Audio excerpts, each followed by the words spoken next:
Hi guys, it's Misha and welcome back to my channel. So today I wanted to make a video talking about why I left my old university and overall the left. So I'm just going to discuss some of the crazy things I saw in my old university, including the political agendas and all that great stuff. Before we get started, please make sure you guys hit subscribe and the notification bell so you guys don't miss my videos. So I grew up calling myself a Democrat and pretty liberal, all that stuff, because all my friends were liberals and I went to a liberal high school. So I just sort of identified with that. Didn't really agree with a lot of stuff that my friends were saying, but kind of kept quiet because I saw everyone else that were speaking their minds literally getting shunned by the rest of the students. So I was like, okay, better not touch that, because I knew, oh, well, I can't really say what I actually think. But I think my journey started after I watched The Social Dilemma, which is an amazing documentary that I watched on Netflix. I don't know if it's on Netflix anymore, but either way, it was so amazing, and I want to talk a little bit about that. So this was around the 2020 election, I believe. It basically talked about how big tech companies such as Facebook and YouTube were advertising certain videos to certain people. So let's say that you are a very conservative person, you're going to keep getting very conservative YouTube videos, for example, because they sell your information to other companies, and then those companies will say, oh, this person wants to see X, Y, and Z, and so they will promote that on your page. I was getting a bunch of lefty, woke type of content, but this creates the illusion that everyone around you thinks the same way as you do, which is not the case. And with my school and the people I associated with being very left-leaning, I thought that the right was just this small group of hillbilly, bigoted, racist people, because that's what they made them seem like. So because I was really blown away by this, I shared a post.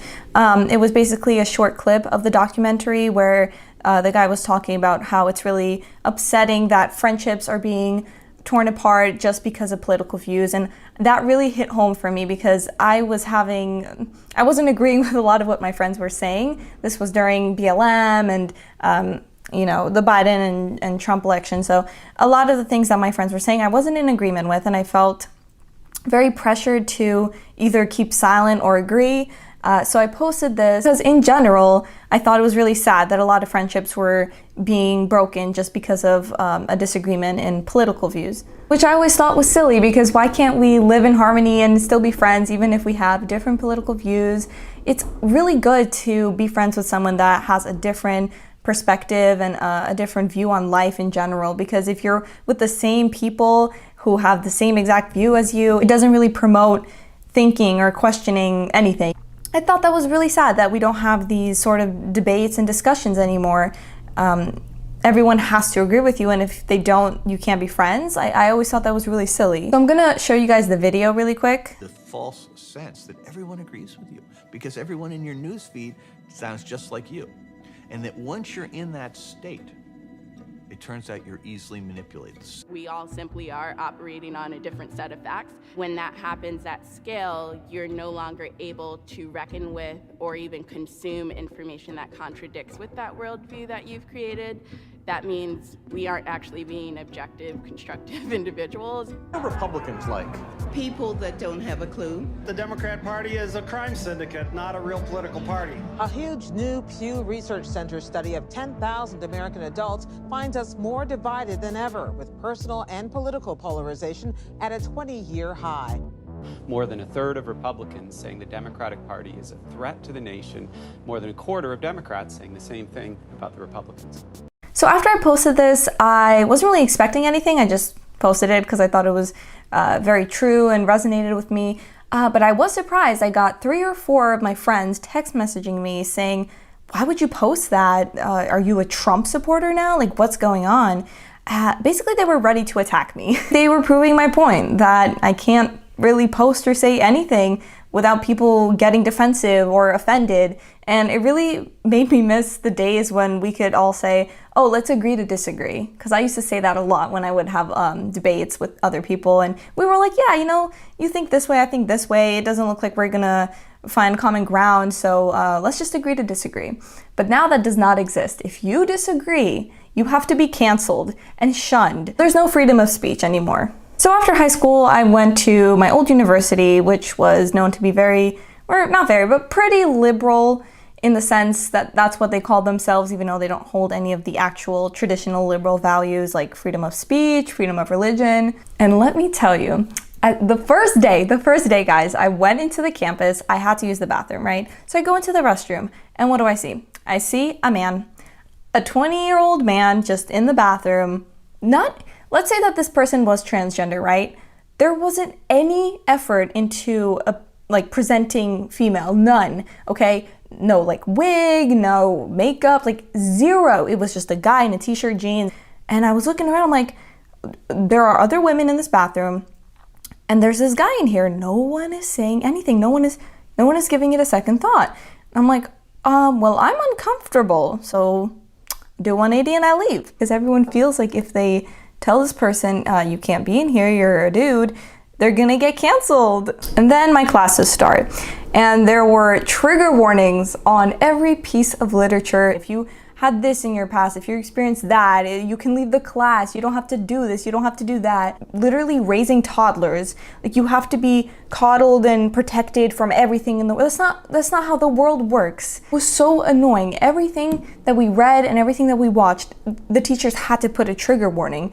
Even if it wasn't in any way offensive. This documentary says this curse word. So if you feel offended by this, then, let the teacher know and you can exit the classroom during this part of the documentary. I was so confused. Within that same week, I was asked to then write a paper about how I was privileged being white, but also marginalized being a woman. So this was some intersectionality paper that we had to write, and there was no room for debate. Because I was thinking, wait, but I don't think that I'm privileged in this way or that I'm marginalized in this way. I think I don't really identify with that. There's no room for discussion, okay? You're given this narrative and you have to write about how this applies to your life, even if you disagree. They teach you that if you're white, you're racist. You may not know it yet, but you're racist. And again, I did not agree with that, but I wasn't given a choice to debate. It's like they're forcing you to make stuff up. Words in articles that we were reading were being censored because they were offensive. And we weren't really learning things. We were just talking about how it impacted us and our feelings and how it made us feel and how we were feeling and feeling and feeling and feeling. What about facts? Like, for real, what about 1 + 1 = 2? What about actual facts? Why aren't we learning that?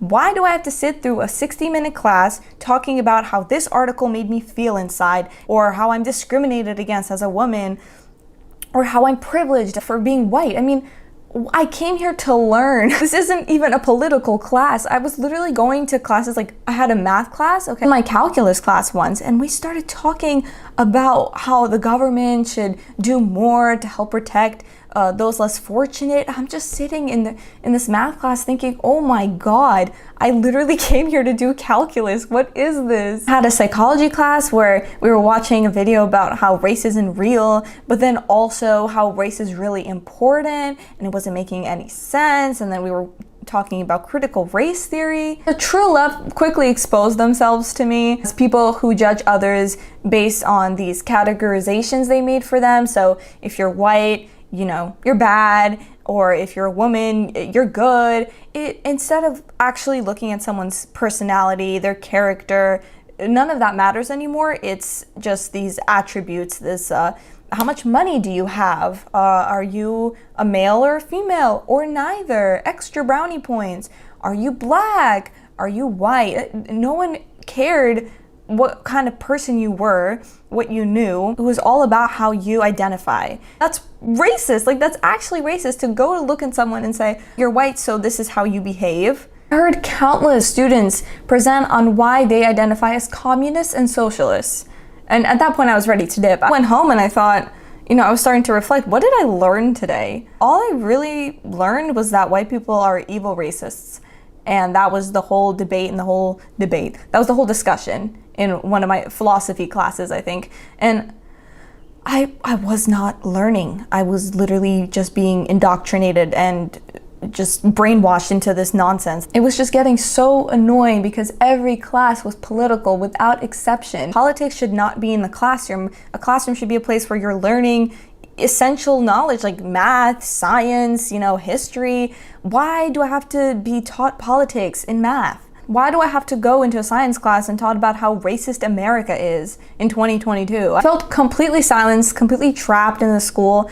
And the funny thing is that I felt that there were other students who also were not in agreement with what was being taught, but they were also so afraid of speaking their minds because, I mean, we saw what happened to people. We saw that people were literally being told to leave the university if they said something offensive. I honestly worry so much for the future generation. You can't say anything without being barked at by classmates and teachers alike. I remember 6 or 7 years ago, I did a project in school and I had to find like a short little quote that I liked. And I remember picking "live and let live" because I love that quote. And I realized no one was going by that quote anymore because you can't let people have their opinions. You just can't. You have to cancel them if you don't agree with them. Cancel culture was taking place all around me with people that were speaking their minds. All someone had to do was literally claim that that person offended them, and then that individual could be expelled. Expelled, guys, for offending someone. I was so sick of being forced to learn about this victimhood and forced into political discussions. Long story short, I left my old university, but not just the university, I left the left, guys. Because most importantly, I value my freedom of speech. I'm gonna fight for that. I think that's one of the most important things in life, is to be able to speak your mind, despite who it could offend or not. Anyone can make the claim that they are offended by something, and then we have to silence that person. And I'm just so much happier at my new university. And this whole experience is what inspired me to start talking about politics on YouTube. Because after being silenced for all these years, it feels amazing to finally be able to speak my mind, both in my personal life and here online with you guys. So I hope you guys enjoyed today's video. And if you did, please remember to hit subscribe and the notification bell so you guys don't miss my videos. Okay, bye.